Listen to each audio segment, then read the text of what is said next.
زبور 22۔ اے میرے خدا تو نے مجھے کیوں چھوڑ دیا؟ تو میری مدد اور میرے فریاد و نالہ سے کیوں دور رہتا ہے؟ اے میرے خدا، میں دن کو پکارتا ہوں پر تو جواب نہیں دیتا، اور رات کو بھی اور خاموش نہیں ہوتا۔ لیکن تو قدوس ہے، تو جو اسرائیل کی حمد و ثنا پر تخت نشین ہے۔ ہمارے باپ دادا نے تجھ پر توکل کیا، انہوں نے توکل کیا اور تو نے ان کو چھڑایا۔ انہوں نے تجھ سے فریاد کی اور رہائی پائی، انہوں نے تجھ پر توکل کیا اور شرمندہ نہ ہوئے۔ پر میں تو کیڑا ہوں، انسان نہیں، آدمیوں میں انگشت نما اور لوگوں میں حقیر۔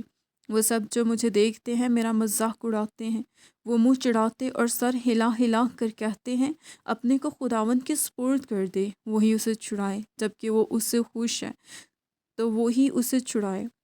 پر تو ہی مجھے پیٹ سے باہر لایا، جب میں شیرخوار ہی تھا تو نے مجھے توکل کرنا سکھایا۔ میں پیدائش ہی سے تجھ پر چھوڑا گیا، میری ماں کے پیٹ ہی سے تو میرا خدا ہے۔ مجھ سے دور نہ رہ، کیونکہ مصیبت قریب ہے، اس لیے کہ کوئی مددگار نہیں۔ بہت سے سانڈوں نے مجھے گھیر لیا ہے، بسن کے زوراور سانڈ مجھے گھیرے ہوئے ہیں۔ وہ پھاڑنے اور گرجنے والے ببھر کی طرح مجھ پر اپنا منہ پسارے ہوئے ہیں۔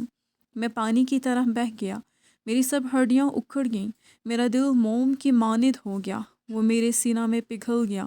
میری قوت ٹھکری کی مانند خشک ہو گئی، اور میری زبان میرے تالوں سے چپک گئی۔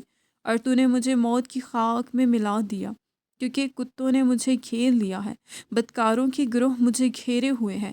وہ میرے ہاتھ اور میرے پاؤں چھیدتے ہیں، میں اپنی سب ہڈیاں گن سکتا ہوں۔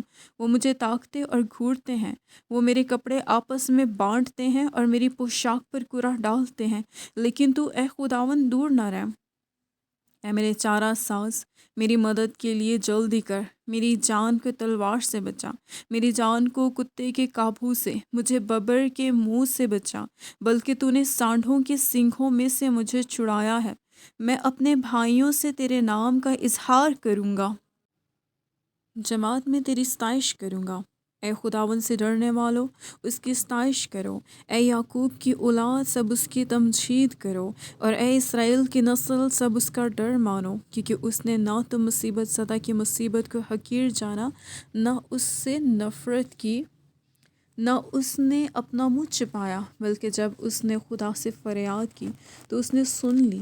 بڑے مجمع میں میری ثنا خوانی کا باعث تو ہی ہے۔ میں اس سے ڈرنے والوں کے روبرو اپنی نظریں ادا کروں گا، حلیم کھائیں گے اور سیر ہوں گے، خداوند کے طالب اس کی ستائش کریں گے۔ تمہارا دل ابد تک زندہ رہے، ساری دنیا خداوند کو یاد کرے گی اور اس کی طرف رجوع لائے گی، اور قوموں کے سب گھرانے تیرے حضور سجدہ کریں گے، کیونکہ سلطنت خداوند کی ہے، وہی قوموں پر حاکم ہے۔ دنیا کے سب آسودہ حال لوگ کھائیں گے اور سجدہ کریں گے، وہ سب جو خاک میں مل جاتے ہیں اس کے حضور جھکیں گے، بلکہ وہ بھی جو اپنی جان کو جیتا نہیں رکھ سکتا۔ ایک نسل اس کی بندگی کرے گی، دوسری پشت کو خداوند کی خبر دی جائے گی۔ وہ آئیں گے اور اس کی صداقت کو ایک قوم پر جو پیدا ہوگی یہ کہہ کر ظاہر کریں گے کہ اس نے یہ کام کیا ہے۔ آمین۔ خدا و شیخ ابراہیم میں خدا ان کے کلام کے پڑھے سمجھانے پر خدا ان کی برکت ہو۔ آمین۔